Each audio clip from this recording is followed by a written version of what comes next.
Malaysia rumah kita semua, Pemuda Keadilan. Ketua Pemuda Keadilan AMK Adam Adli menyeru rakyat Malaysia mengabaikan sahaja retorik Tun Dr. Mahathir Mohamad bahawa mempromosi negara berbilang bangsa bertentangan dengan perlembagaan. Kita dah selesai dah perkara ini sebenarnya. Begitulah Tun bercakap ikut kepentingan semasa dia. Kita tak boleh layan, rosak kita, katanya dalam temu bual dengan Free Malaysia Today.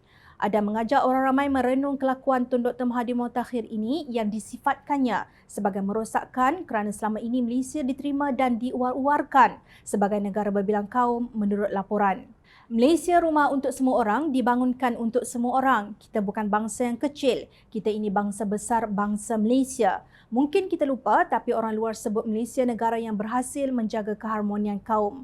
Kita cuba mendekati lebih ramai supaya faham bahawa Melayu dan Islam itu sangat menghormati orang lain, selamat, mesra. Ada ketegasan tapi dalam masa sama baik untuk semua orang, katanya seperti dipetik. Demikian pandangan masa hadapan seorang anak muda yang matang dan memahami hakikat bahawa negara ini milik semua bangsa yang menghuninya sejak berkurun dahulu. Sebelum ini, kenyataan Tun Dr. Mahathir menerima kritikan daripada beberapa pihak termasuk pakar perlembagaan. Ketua Kluster Governance, Perundangan dan Pengurusan Majlis Profesor Negara MPN, Profesor Nik Ahmad Kamal Nik Mahmud berkata, dakwaan bekas Perdana Menteri itu kononnya usaha promosi Malaysia akan menghapuskan tanah Melayu dan diganti dengan negara berbilang kaum tidak berasas daripada sudut perlembagaan persekutuan. Nik Ahmad Kamal menjelaskan perkara 153 Perlembagaan Persekutuan telah mengiktiraf kedudukan dan hak istimewa orang Melayu dan Bumi Putera serta tidak menafikan hak-hak kaum lain. Justru tiada penindasan akan berlaku kepada mana-mana kaum di negara ini. Kita hidup berteraskan perlembagaan. Semua kaum ada hak sama rata, cuma orang Melayu ada keistimewaan. Kita tidak anggap negara ini negara Melayu. Ini negara berbilang kaum dalam konteks di mana majoritinya Melayu, katanya seperti dipetik bernama. Nik Ahmad Kamal yang juga pensyarah undang-undang di Universiti Taylor menegaskan perkara 153 Perlembagaan Persekutuan memberi hak kepada Yang di-Pertuan Agong bertanggungjawab menjaga hak-hak dan keistimewaan orang Melayu dan Bumi Putera, mana-mana negeri Borneo, Sabah dan Sarawak serta kepentingan-kepentingan sah kaum-kaum lain mengikut peruntukan perkara tersebut. Beliau bercakap dalam konteks politik bahawa cubaan jadikan negara pelbagai etnik dan mengetepikan kepentingan kaum Melayu ini sukar dilaksanakan kerana peruntukan perlembagaan jelas yang nyatakan mengenai keistimewaan Melayu yang dijaga oleh Yang di-Pertuan Agong dan Majlis Raja-Raja Melayu, tegasnya.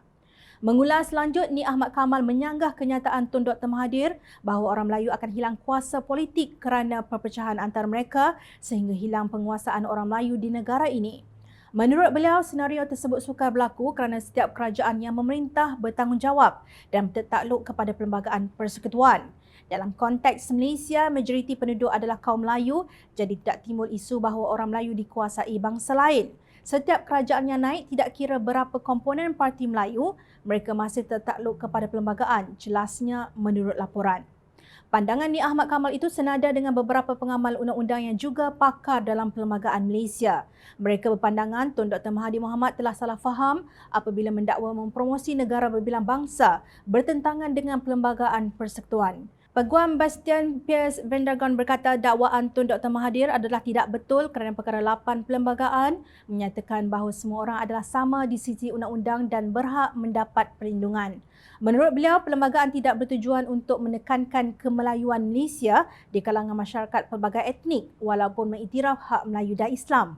Hanya kerana ia tidak menyatakan mana-mana dalam Perlembagaan Persekutuan bahawa Malaysia adalah masyarakat berbilang etnik, tidak bermakna ia tidak, kata Vendragon selepas dipetik Free Malaysia Today. Vendragon yang juga mengingatkan keistimewaan bukan hanya diberikan kepada orang Melayu tetapi juga kepada kumpulan masyarakat tertentu iaitu Bumi Putera, anak negeri Sabah dan Sarawak serta orang asli di Semenanjung Malaysia. Free Malaysia Today turut memetik Profesor Adjunct Universiti Malaya Philip Koh yang menyifatkan tafsiran Tun Dr. Mahathir terhadap perlembagaan sebagai fitnah. Bagaimanapun, pengiktirafan perlembagaan ini tidak menafikan hakikat bahawa secara keseluruhannya Perlembagaan Persekutuan bertujuan untuk melindungi demokrasi liberal, tegasnya.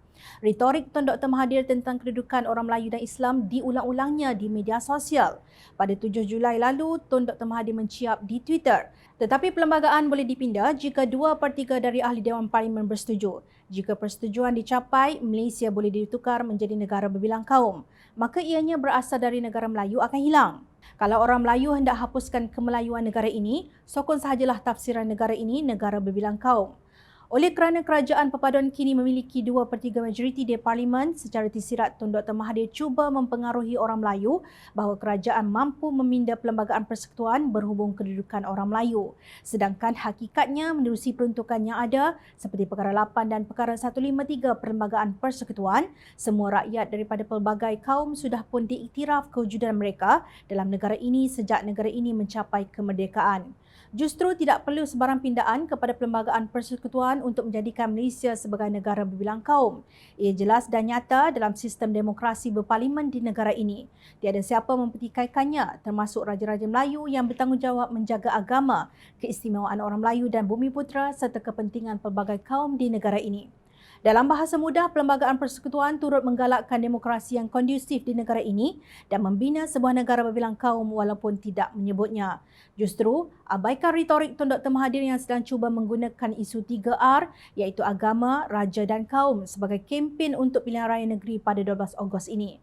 Beliau sepatutnya insaf bahawa anak muda hari ini mahu Malaysia terus kekal menjadi rumah untuk semua orang. Rumah yang mesra dan harmoni untuk satu bangsa besar, bangsa Malaysia. Malaysia rumah milik kita semua. Ingat, rakyat sentiasa memahati.